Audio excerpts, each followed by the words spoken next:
Good morning everyone, welcome back to our channel. मेरी पूरी cookie spot family, आप सभी स्वस्थ रहो, सुरक्षित रहो और खूब खुश रहो। हर दिन की तरह आज भी यही मेरा अभिलाषा है। इन दिनों नवरात्रि चल रही हैं और बहुत से लोगों के 9 दिन के उपवास भी हैं। कल ही एक रिक्वेस्ट आई थी कि व्रत की रेसिपी बताएं, तो आज मैं वही बनाने वाली हूँ, जिसके लिए मैंने साबूदाना भिगो के रखा हुआ है। और तो साबूदाने की बहुत टेस्टी रेसिपी बनाते हैं जो सभी लोग व्रत में अक्सर ही खाते हैं। इसके साथ ही हम बनाएंगे एप्पल खीर। चलो शुरू करते हैं आज का ब्लॉग। कल रात 1 कप साबूदाने को धो करके साफ पानी डाल करके ढक करके रखा था। सुबह देखो पूरा बिखरा बिखरा सा नॉन स्टिकी साबूदाना है और अच्छा भीग चुका है। पानी ज़्यादा नहीं डालना चाहिए, बस 1 कप ही डाला था। मतलब जो साबूदाने के दाने थे ना, वो पूरे डूबे हुए से थे और उससे जरा सा बिल्कुल ऊपर था पानी, और बिल्कुल नरम है।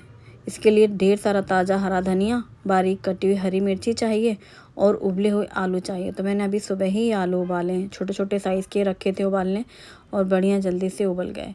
इनको छिलका उतार करके ऐसे या तो आप फोड़ सकते हो, मैं इसको नाइफ से ऐसे छोटा छोटा सा काट लूँगी।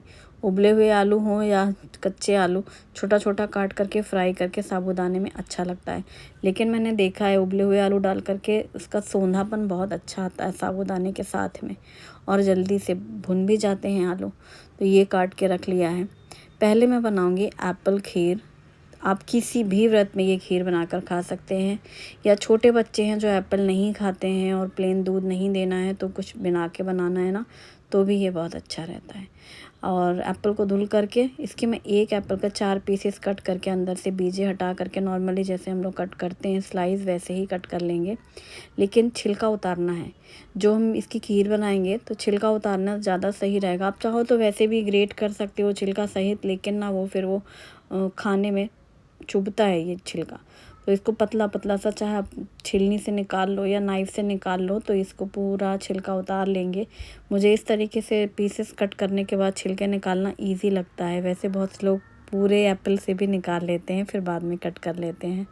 2 एप्पल ले रही हूँ मैं, एक आप चाहो तो एक भी ले सकते हैं, और वो क्वांटिटी के हिसाब से आपको डालना है कितना। बहुत ज़्यादा दूध दूध रहा और एप्पल कम रहा तो वो खीर में मज़ा नहीं आता है। यहाँ 2 एप्पल के मैंने पीसेस कट कर लिए हैं, छिलका निकाल लिया है और बीजे वगैरह सारे हटा लिए हैं। कुछ ड्राई फ्रूट्स लेंगे, काजू, बादाम और किशमिश। ड्राई फ्रूट्स कम या और ज़्यादा आप ले सकते हैं। इसमें पिस्ता, चिरौंजी, सभी ड्राई फ्रूट्स अच्छे लगते हैं। काजू के 2 पीसेस कर लिए हैं बीच में से कट करके, और बादाम को भी बीच में से कट करके एक बादाम से 2 पीसेस कर लिए हैं। और इनको हम पहले घी में भूनेंगे। तो सबसे पहले हम पैन रखेंगे गैस पर गरम करने के लिए, और इसमें हम सबसे पहले आधा कप मूंगफली के दाने भूनेंगे, ड्राई रोस्ट करेंगे। सिर्फ उतना ही भूनेंगे कि छिलका आसानी से निकल जाए। तो ये भुन चुके हैं, सिक गरम हो चुके हैं। पैन ठंडा हो जाए, फिर हाथों से अच्छे से पकड़ के रगड़ दो, या ज़्यादा क्वांटिटी में होता है तो फिर आप इसे कपड़े में डाल करके रगड़ दो, तो कपड़े में सारा छिलका रह जाता है और दाने पूरे निकल जाते हैं। वो काफ़ी थोड़े से थे तो इसलिए मैंने ऐसे ही निकाल करके सारे दाने निकाल लिए हैं। इन दानों को हम डालेंगे ग्राइंडर जार में। ये है Agaro multi functional blender chopper slicer. तो इसका जो ब्लेंडर जार है, इसमें ही मैंने मूंगफली के दाने डाल करके रफली ऐसे इसको दरदरा सा पीस लिया है। बहुत फाइन पाउडर नहीं चाहिए, दरदरा सा ऐसा पाउडर अच्छा लगता है। और जो इसका स्लाइसर और ग्रेटर वाला है एक्सटेंशन, वो लगा करके ब्लेड लगा दिया है। और ये जो एप्पल है इसे हम ग्रेट कर लेंगे। बस फटाफट से इसको डाल करके इसमें काम कर लेंगे। तो मल्टी फंक्शनल है, इसमें सारे काम हो जाते हैं काफ़ी और आसानी से। तो ये जितना भी है एप्पल, इसे ग्रेट कर लेना है। और मैंने इसीलिए इसके पीसेस कट किए थे एप्पल के, क्योंकि मुझे इसमें डालना था। तो डालने के लिए ना छोटे छोटे पीसेस रहते हैं, तो वो टुकड़े डाल दो और नीचे पूरा उसको ग्रेट हो जाते हैं। अब इनको हम निकाल लेंगे। ये जो बीजे भी हट चुके हैं, छिलका उतर चुका है, तो एप्पल एकदम सॉफ्ट हो जाता है। और इसकी जैसे लौकी कद्दू की खीर बनती है, वैसे ही एप्पल की खीर बनती है। अब हम पैन गरम करने रखेंगे। सबसे पहले 1 बड़ा चम्मच घी डाला है, सिर्फ 1 टेबल स्पून, और इसमें डाले हैं काजू और बादाम। काजू और बादाम पहले ही फ्राई कर लेंगे घी में। इनको थोड़ा सा हल्का सा टाइम लगता है, इसलिए पहले इन्हें फ्राई करें। और जब ये एकदम कलर गोल्डन सा हो जाए इस टाइम पे डाल दिया है किशमिश। किशमिश भी अच्छे से मिक्स करके भून लेंगे। किशमिश बहुत जल्दी फूलने लग जाती है, ज़्यादा देर तक गैस में नहीं रखते और आँच को धीमी करके लगातार हिलाते हुए बस इनको भी बाहर निकाल लिया है। तो काजू बादाम और किशमिश फ्राई हो चुके हैं। पैन में पूरा जो 1 चम्मच घी डाला था, आप देख रहे हो पूरा घी है, उसी घी में मैंने डाल दिया ये एप्पल और इसे हम भून लेंगे घी में। अगर आप पहले एप्पल भून रहे हैं तो 1 चम्मच घी डालेंगे। चूँकि मैंने पहले ही घी डाल करके ड्राई फ्रूट्स इसीलिए भून के बाहर निकाल लिए और फिर उसमें डाल दिया पैन में ही ये एप्पल और इसे घी में भूनेंगे तो थोड़ा इसका जो मॉइस्चर है ना वो थोड़ा कम हो जाए, ड्राई हो जाए, मतलब ये थोड़ा गीला गीला सा नहीं रहे, तो इसको घी में अच्छे से भून लेंगे। कभी भी दूध में एकदम से नहीं डालना। और अब जब एप्पल भुन चुका है, इस टाइम पे हमने डाली है चीनी। जितनी भी आपको खीर में चीनी डालनी है उसके अकॉर्डिंग, तो मैंने 3 चम्मच के करीब चीनी डाली है। चीनी डालेंगे और उसको मिक्स कर देंगे। एकदम से आप देखेंगे कि इसका कलर भी चेंज हो रहा है, यानी सॉफ्ट सा हो चुका है, पक गया है पूरा। और जो चीनी है उसकी चाशनी तैयार हो जाती है और मेल्ट भी हो गई है चीनी, साथ में ये एप्पल पूरा अच्छे से पक चुका है। अब इस पैन को हम रखेंगे साइड में, या फिर इसका मैंने निकाल दिया है दूसरे बर्तन में। इसी पैन में मैंने डाल करके रखा है दूध गर्म करने के लिए।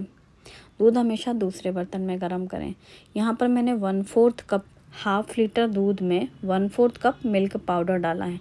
आप व्रत में बनाने के लिए, अगर खीर व्रत में खाने के लिए अगर खीर बना रहे हैं तो आप मिल्क पाउडर मत डालिएगा, अब सिर्फ दूध पकाइए। और इसमें केसर के धागे डाल दिए हैं। व्रत में नहीं खाना है, इस वजह से हमने मिल्क पाउडर ऐड किया है। मिल्क पाउडर ऐड करने से दूध जल्दी से गाढ़ा हो जाएगा, सिर्फ इतना ही फ़र्क है।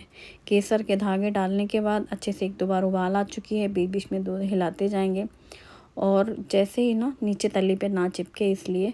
और मिल्क पाउडर डालने की वजह से मैंने पहले ही बोला था एकदम से दूध गाढ़ा हो जाता है। आधा लीटर दूध में 1/4 कप डाल दिया। अब गैस बंद कर दो और फिर ये जो आपने भून के रखा है एप्पल वो डाल दो और दूध ठंडा हो जाए तो और भी अच्छा है।